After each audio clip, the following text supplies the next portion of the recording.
Já, Jóhann var síðasta hvíldartala að tala væntingar, von og trú. Þetta vakti mig til umhugsunar eigin væntingar og mína trú. Reyndar hef ég undanfarið verið að hugsa mína trú eins og oft, hvort ég sé virkilega trúið í raun og veru og hver sé trú mín, hvernig iðka ég mína trú, já hverjar eru væntingar mínar og hverjar eru væntingar Guðs. Þegar erfiðleikar hafa verið í lífi mínu, bið ég mikið og kalla á Guð hjálp. En þegar allt gengur vel, þá set ég Guð svolítið í frí, ekki að ónáða hann á óþörfu. Og ég bið ekki eins mikið, en þá á ég einmitt að biðja og þakka og lofa Guð. Í Hebreabréfinu 11. kafla á 1. versi segir: Trúin er fullvissa það sem menn vona, sannfæring þá hluti sem eigi er auðið að sjá. Þetta segir Páll postuli og ég hef ekki séð Guð. En ég er þó fullviss að hann er til því ég hef upplifað handleiðslu hans í mínu lífi og ég er fullviss að það er Guð sem er að verki og heilagur andi vaki yfir mér. Ég trúi því að Jesús sé frelsari minn. En ég geri margt sem ég veit að ég á ekki að gera og ofta áður en ég hugsa þá er ég búin að gera eitthvað sem ég veit svo eftir á að var rangt. Eins og postuli Páll segir, það góða sem ég vil gera, ger ég ekki, en það vonda sem ég vil ekki gera, það ger ég. Og í Sálmi 65:9 segir, þú sem heyri bænir, til þín leita allir menn. Sumir segjast biðja til að láta sér líða betur, þó þeir trúi ekki að neitt sé að hlusta. En bænin er ekki bara til að láta sér líða vel. Og til að geta tekist á við vandamál. Biblían gefur okkur þessa fullvissu. Drottinn er nálægur öllum sem ákalla hann í einlægni og hróp þeirra heyrir hann. Matteus í 7. kafla á 7.9. vers segir frelsarinn okkur hvernig við eigum að biðja. En nær þú biðst fyrir skaltu ganga inn í herbergið þitt, loka dyrunum og biðja föður þinn sem er í leynum, faðir þinn sem sér í leynum mun umbuna þér. Þegar þér biðjist fyrir, skulu þér ekki fara með fánýta mælgi og hætti heiðingjana.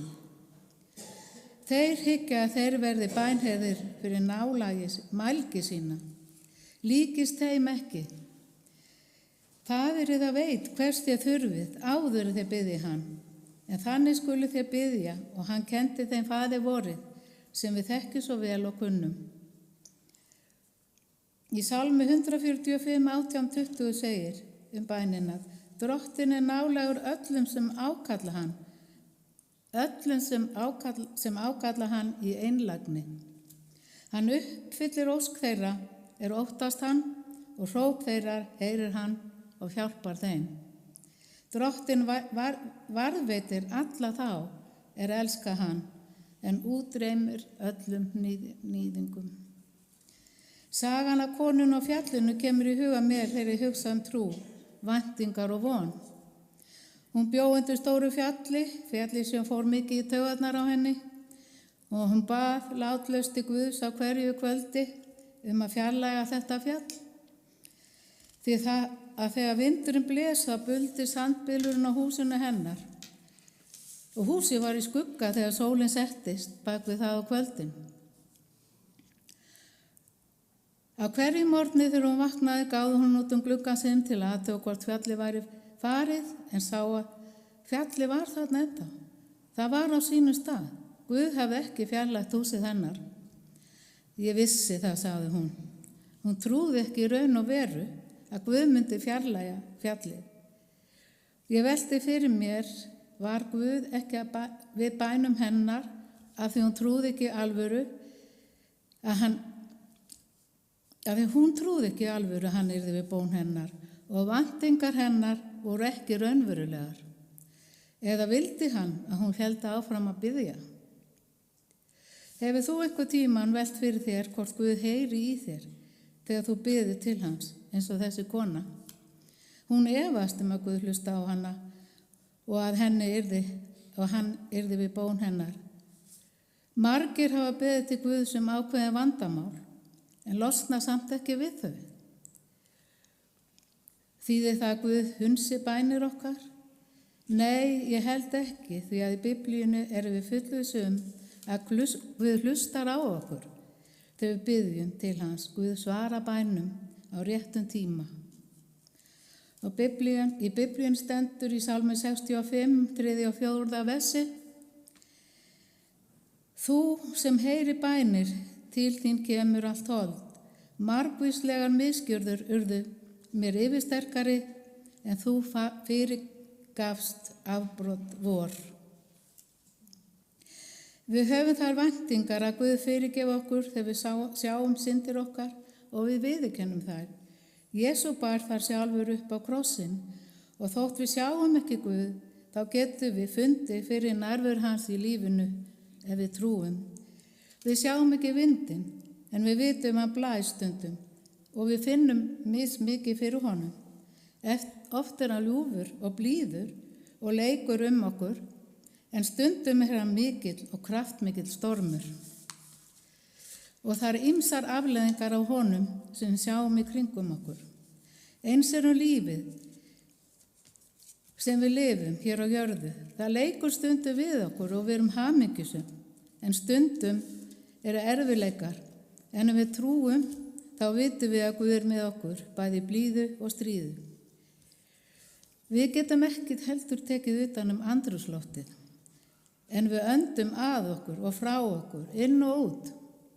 En við sjáum ekki andadráttinn, við aðeins finnum fyrir honum og vitum að þegar við hættum að draga andan, þá hættum við að lifa.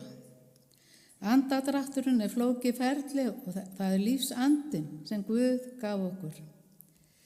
Þetta er svo stórkostlegt sköpun og allt sem allur alheimurinn.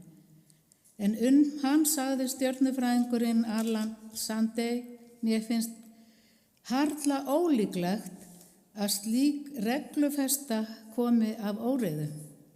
Það hljóta einhver lögmál að orsaka þetta skipulag. Guð er ráðgáta fyrir mér, en hann er skýringin á kraftaverki tilverunar, hvers vegna það er eitthvað í staðinn fyrir ekkert. Hvers vegna það er eitthvað í staðinn fyrir ekkert.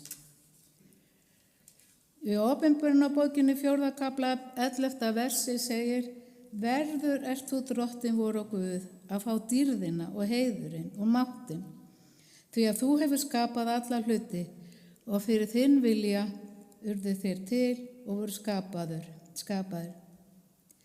Vertu ekki vantrúaður, vertu trúaður, segir í Jóhannesar Guðspjallið 20:27.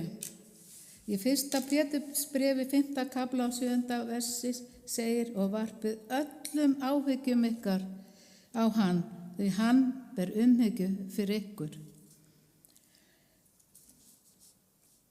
Í Jeremíu 29:11-12 segir: Því að ég þekki þær fyrirætlanir sem ég hef í hyggju með yður, segir drottinn, fyrirætlanir til heilla en ekki óhamingju, að veita yður vonaríka framtíð. Ég hef þær væntingar og von að ég læri að þekkja Guð betur og ég bið að hann auki mína trú. Ég bið og vona að hann fyrirgefi mér syndir mínar og vantrú og gefi mér sinn frið. Amen. Og þá